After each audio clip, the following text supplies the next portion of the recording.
there's so many different ways for a consumer to pay now. What's the reason, or why would it be so important for a retailer to consider all of these different options and making them available? So the one that stuck with me most is it said that about 60% of customers will abandon a cart if they don't have that customer's preferred payment method on there. So giving that customer the option to check out how he wants to, we want to make that a seamless transaction for them to exit the store with the product they want.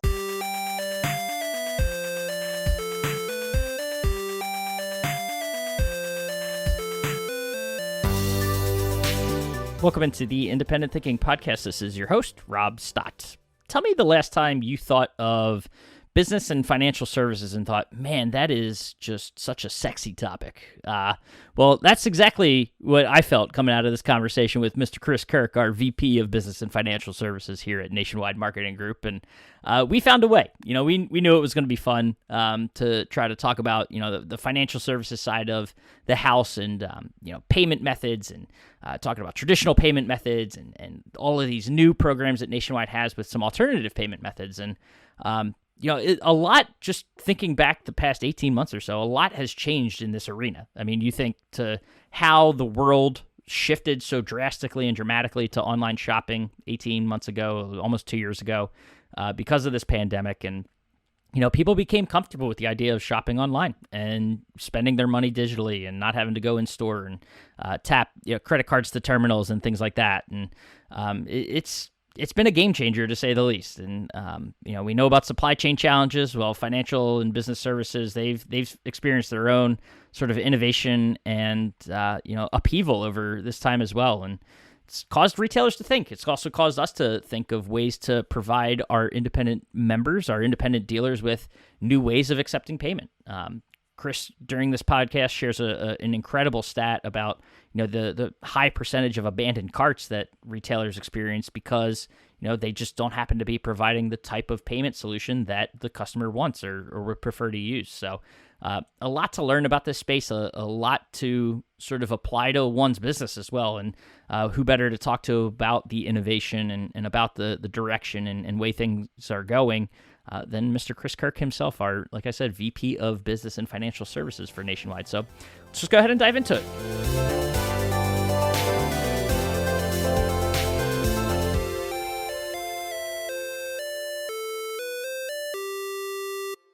All right, we are back on the Independent Thinking Podcast, and I can see the smile on his face already. He's excited to be a new interviewee on our podcast. Mr. Chris Kirk, our VP of Business and Financial Services. Financial and business, does it matter the order that I say? Either way. Either way? All right. Well, I said business and financial services, so that's what we're going with. So appreciate you taking the time and joining us. How are you doing?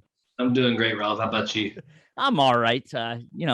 Sitting here getting ready to talk about the world of business and financial service and payment methods, all kinds of payment methods we're going to talk about today. So sounds kind of daunting of a topic for a guy in communications to talk about. Many people, it sounds boring. We're going to try to keep this light and very top of service. We won't get too in the weeds, but we got some neat things to talk about today. Yeah, absolutely. Before we do that, though, before we dive too deep, I don't know anyone that doesn't know who you are, but for the random person out there who may not know who Chris Kirk is, what can you tell us about yourself and the role of a VP of Business and Financial Services?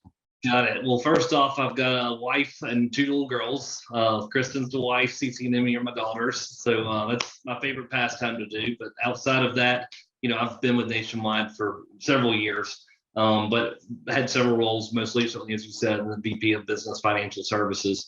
Really what that means is I work with all the consumer finance, credit card processing, secondary, lease-to-own type programs, tertiary programs. Also close to the business services side, think about product protection, digital price tags, Energy Star programs, a big one for us. Anything that happens in store, I kind of help touch or feel with our team. And the fun thing here is that, obviously business and financial services is such a big part of what we do. At prime time, there's a show, you see all the vendors and the product vendors, the appliances, the furniture and bedding guys, but you can't overlook those business and financial services, vendors that are there as well. How different is your role, in sort of those, vendor relationships and things like that compared to a traditional product merchant? Yeah, so it's a neat question. It's we're all part of a big puzzle, right? I'm just a piece of it, or we're a piece of it of what we're doing here. You look at the merchants and they're working on PMAPs and buy-in and trying to find a product availability as everybody else is for the membership. Me and my team help work on the sell-through of those products. So it's got to get out of the store. So how you're paying for it, your customers are paying for it, you're paying for it through inventory finance programs. It could be anything from as simple as the Office Depot program, which we save members money on when they're purchasing paper that they need for invoices. So anything that happens in the store that's day-to-day business, same thing as we do with the buy-in the merchants are doing, we're doing that on the sell-through or inside the store, and just leveraging the size and the scale of the nationwide members. Anytime I can go to a vendor and say, I've got 5,000 members that want to offer your service and product, it perks their ears up, and it's a fun conversation to have and putting those together. And I love hearing back from the members saying, here's where I need some help, and then going attacking that problem and figuring out how we can bring either cost savings to them or efficiencies to them, get them tied into our website platforms for them. So whatever we can do collectively is kind of a fun job for us to go out and create some of these new programs or nurture the ones that we've had out there for forever. You think about our consumer finance programs that are out there. That's a major tender type for all members of how their customers want to check out, and nurturing those Wells Fargo and Synchrony relationships are an important part of the job that Jason on the team helps do for us every day. So the way you're talking about it, I mean, it's exactly the way an appliance merchant goes out and talks to vendors. So end of story. Bottom line, it's not that different at all. Yeah, it is, other than the landscape's changing a little more rapidly in our world. Like you think about, appliances, they're not creating a whole bunch of new appliances that are out there. So there's not a lot of new product categories. I know in the last 10 years, we brought on bedding and outdoor and looked at expanding some existing service or products that we had out there, categories. But if you look in we're going to get into a second, but if you look into the payment world, I mean, no one really heard of buy now, pay later 5 years ago. And you've seen a lot of these Breads and Klarnas and these guys pop up now and going out and creating those and making sure we're delivering to the customers, which is a different customer than it was 10, 15 years ago, and how we advertise to them, how they want to check out. So it is ever changing, kind of closer to like the digital website world more so than the merchant side world, I think. No, that's awesome, and you hit on it. We can get into the sort of the alternative stuff, but I want to, payments in general. I feel like a lot has changed lately. Everything can go back. We're 2 years in now, and we're still sitting here talking about the impacts and effects of the pandemic and everything. But for those traditional sort of payment methods, what's the status right now? What's going on in that world? Yeah, so it's been interesting because there's been an influx, as we all know, of cash into the consumer market, right? We've seen customers with more cash than they've ever seen. Savings accounts are higher. So a lot of those customers that historically have needed some loans or some other payment methods to pay for things are walking in the store. Not only they're wanting to get in and out of the store quicker, but they also didn't want to fill out credit applications, maybe that they were touching paper or pens with other people. So we've seen our cash transactions go up significantly. And I haven't seen the growth that we historically have seen with traditional consumer finance, 12 months, 18 months, 24 months interest. Not only that, we've seen also a shift from in-store purchases to online purchases. So you think everybody's just a lot more comfortable 18 months out of the pandemic than they were making any type of purchase online, much less a major appliance. So whereas historically that was a small piece of our members' business, we started to see that number tick up, and we want to make sure nationwide members and all retailers are ready for that uptick, because we expect all online sales to just continue and to grow as the customer gets more confident about making those online purchases. I don't know if you have a number right there in front of you, but just from what you can tell, did a solid chunk of our members, because obviously, it feels like every day we're adding more, not that we're adding more, our members are adding more, the ability to turn on that online cart, yep. the e-commerce experience. Have we seen a continued upswing of members that are looking to add e-commerce capabilities to their website? Yeah, absolutely. I don't have that number right in front of me, but we have absolutely seen through RWS and Sight on Time, to the nationwide platform. We have seen more and more members turning on that cart functionality, where it used to be kind of shop online, buy in store. Now they're giving that customer the option just because they're used to it in this day and age. What's the, are there any hurdles there still? Like I imagine retailers understand the importance of it now, because they see coming through a pandemic that consumers are willing and want to shop online more and complete their purchases online. Are there any hurdles that you're still seeing them? Like, that they feel like there's challenges why they wouldn't? I hope not. So if there is, then They should talk to you. Because we certainly need to hear about it. We've worked really closely with RWS and Site on Time and even Telbase and other providers out there to make sure we can integrate our credit card processing programs, our consumer finance programs. We'll talk about it in a second, but we have a new PayPal program out for nationwide members. So all of these are being seamlessly integrated so that as members say, yeah, I want to process online and take payments. We have all those options built in for those members. You think it's easier today than it was to turn on e-commerce maybe 2-3 years ago for a retailer? Absolutely, hands down. Yeah, especially for our platforms. And if you look at the Shopify's and the Magentos out there, they have their own services built in that you can turn those on. Now we can't integrate the nationwide supported products on there, but they still have it where you can accept payments or get set up with a payment provider for those different various ways the customers want to check out. See, we can get down in the weeds on payments and financial service. It's not a big deal to do that. We can do that on this podcast. I like. I don't want to put anybody to sleep. Well, we'll turn it up to some innovative payment options. That is a two-term phrase out there that does exist. So let's talk about those. Alternative payments. There's you guys have a lot of things going on right now in that space, and you mentioned it. I know you're talking about PayPal. We've got Quad Pay is another thing that's been happening. So how has the space really been changed over the last 2 to 5 years? Yeah, it's so like PayPal has been around since like the late 90s. All right. Yeah. So everybody's pretty familiar with that, but I don't think everybody knows that they have almost 400 million active. That number keeps going up, man. That's right. It keeps adding. So they're still active on there, and they're estimating somewhere, and I say they are, the industry estimates, PayPal doesn't put it out themselves, but about 20% of purchases are coming through a PayPal account or using the PayPal credit terminal that's in there. So it's not brand new. It's been out there for a couple of decades now, and people are used to that. They're used to checking out and clicking on that familiar PayPal logo and button and clicking out with it, checking out what that sells. So making that option and that program available to members as they can, identify with that, make that checkout process easier, has been a real, big accomplishment, I think, for Nationwide to put this program together. And I know there's, others too that exist, right? So you mentioned like a Klarna is a name that people might see in their own online shopping.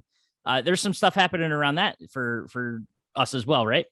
Yeah, so Klarna, Afterpay, Affirm, we've heard of Apple Pay. Everybody has Apple phones. So those are all different kind of buy now, pay later services. And what the buy now, pay later is kind of condensed to is like people get their product today and almost like traditional consumer finance, except for they shorten the term into like a 4-6 week term. So take our Zip program, which is now Zip, used to be called Quad Pay. Yep. What you do is, let's say it's a $600 dishwasher purchase. You would put $150 down today via credit card, and then you set up a schedule so that every 2 weeks after that, it takes another 150, 150, 150.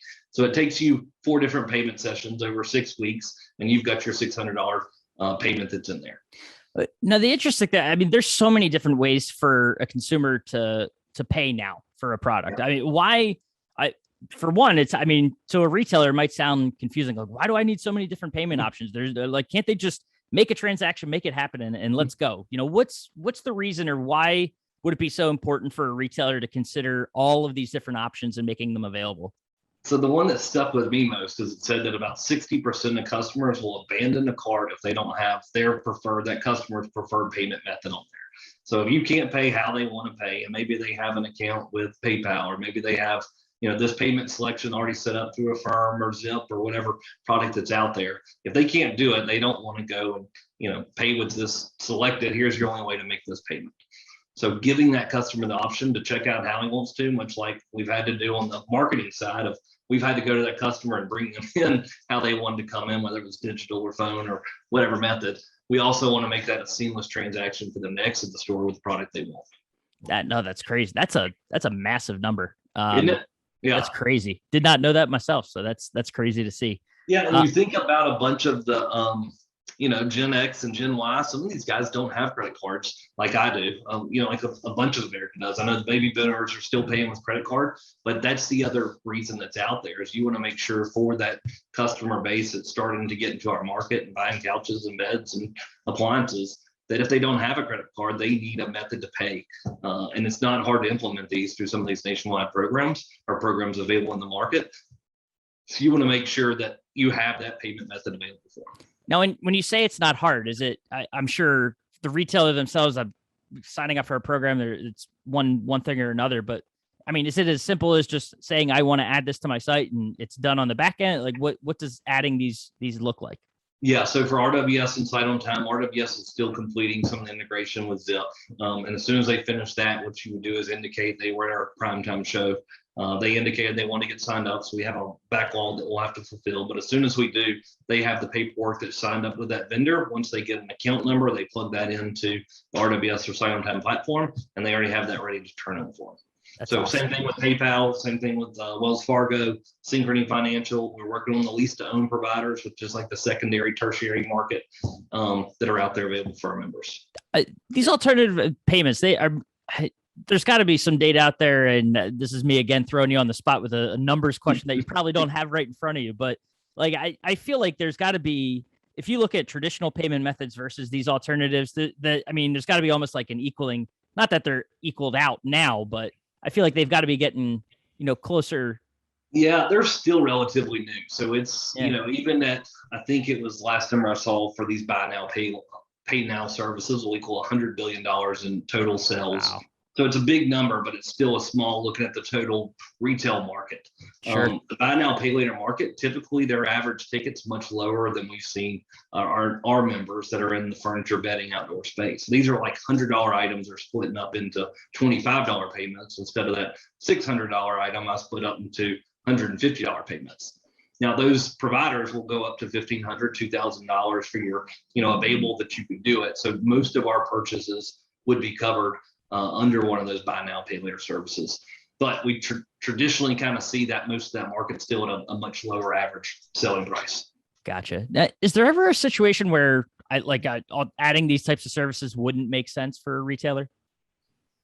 I guess if we go back to that kind of average selling price, I mean, if that average selling price is much lower, we've got it covered on that program that's and through PayPal too. They have a buy now, pay later service. But through those services can go up to that higher average ticket. But members can set those thresholds of where they want it to be. So if you wanted your buy now, pay later solution to be offered on all transactions under $600, you could do that and then introduce your 12 months, financing from $600 to $1,500. And then the next price band could be as a step up for those members to help, that average ticket keep going up. So they could set an 18-month at the $1,600 and above. So I think that there's a way, I know there's a way we can work with just about any type of retailer to make sure that something works for them. But going back to that, staggering stat earlier that we said about those customers leaving your cart, basically, if you don't have this payment method or allow them to check out that way, it just makes sense as you continue to see that segment grow that you've got a solution for that customer. Gotcha. What other questions are you hearing from retailers? Like, I'm sure there's got to be some out there. I can only, me not being a business and financial services expert like yourself, I'm sure you hear quite a lot of, crazy questions from some of the retailers that are considering these things.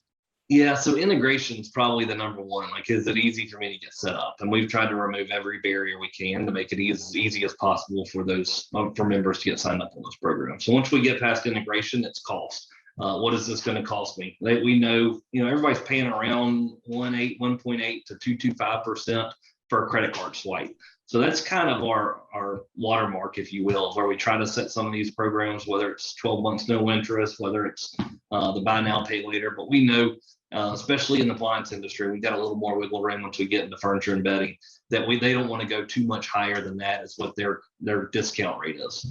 So cost is a big one. We've gotten to get nationwide negotiated programs for PayPal, for Zip, for all of our secondary and tertiary programs. So we feel like that piece very, very competitive compared to where the market is. So once we check those three boxes, most members are pretty much ready to move if they've made that decision that they are going to offer a full cart online, which still, I hear back and talk constantly with the RWS and Site on Time teams. But that's a big question for a lot of members is, do I need to have a full shopping cart experience on my website? And if so, do I have the manpower to do it and the staff? We all know staffing is an issue, finding labor right now. So you've got to have someone that's completing that experience for that customer.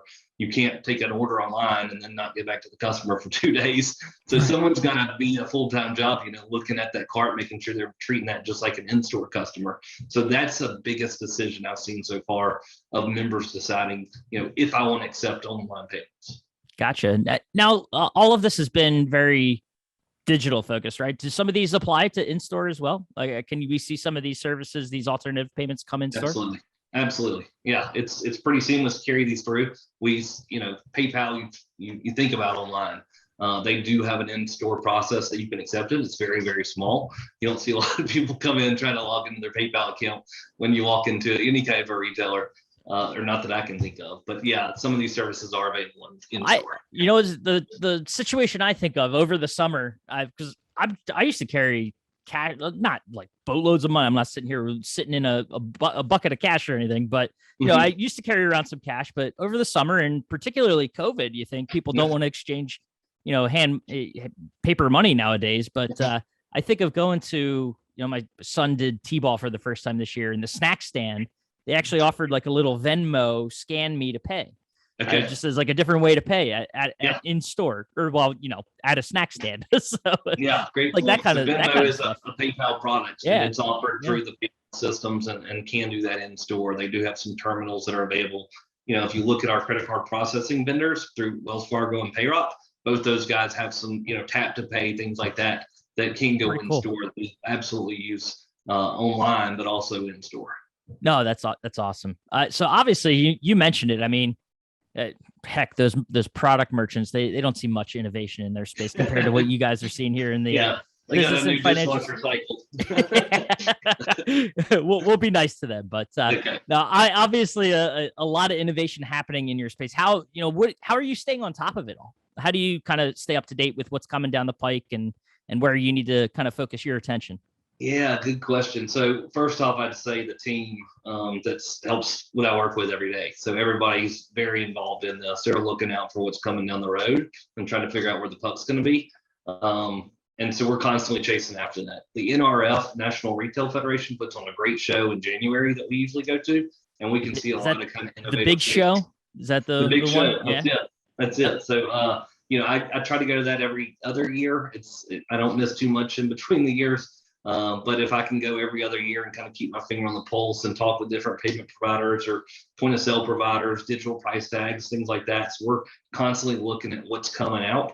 Some of that stuff sticks, some of it doesn't. We'll come back and from those shows all jazzed up and ready to start 10 new programs and then pull the members and they'll say, focus on this. So it's we're driven a lot. And then I guess, the member interaction that we have. So prime time, not only that, but we're on conference calls frequently with members. They're telling us and they're not afraid to tell us where we need to have new programs or services. So we're constantly listening to the membership because they'll always point you in the right direction. No, that's awesome. A great point. And if you're not talking to the members, how can you have your finger on the pulse? So that's an incredible point and one to take home and go home with. So I appreciate that, Mr. Kirk.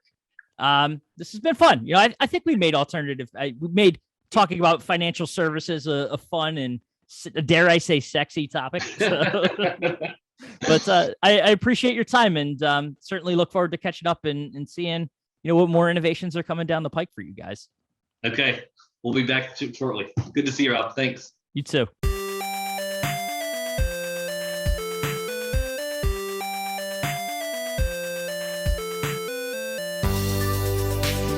All right, and thank you again to Chris. I told you at the top we were going to find a way to make this a fun topic to talk about, and lo and behold, I think we did. Maybe I'm a little biased being host of the podcast, but I think we had some fun and certainly learned a lot. He had a lot of great stats and things to share just about why this is such an important space to.